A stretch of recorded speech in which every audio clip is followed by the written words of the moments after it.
कोल्हापूर जिल्हा परिषदेची आता निवडणूक झाली, त्यामध्ये सर्वाधिक राष्ट्रवादीला जागा मिळालेल्या आहेत आणि कागल आणि शावड ही म्हणजे अध्यक्षपदासाठी चर्चेत नाव असतात. शावडतून प्रामुख्यातून जनमानसातून अशी चर्चा आहे की तुमचं नाव आघाडीवर राहिलेलं आहे अध्यक्षपदासाठी, म्हणजे चर्चेत येतं. याबद्दल आपलं मत काय आहे? गेले 20 वर्ष झाले माझे सासरे आदरणीय मानसिंगराव गायकवाड हे राष्ट्रवादी काँग्रेस पार्टी प्रदेशचे उपाध्यक्ष आहे.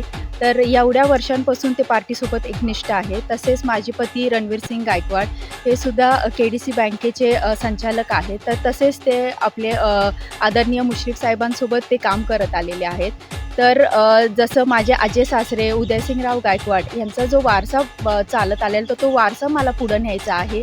तर त्यामुळे हे जे काम करण्याची जे जिल्हा परिषदचे जे आपलं पद आहे तर ते पुढं नेण्याचे मी नक्कीच प्रयत्न करणार आणि जे काही मुश्रीफ साहेब ठरवतील त्याचं निर्णयाला नक्कीच माझा मान राहील आणि ते निर्णय मी नक्कीच स्वीकारेल.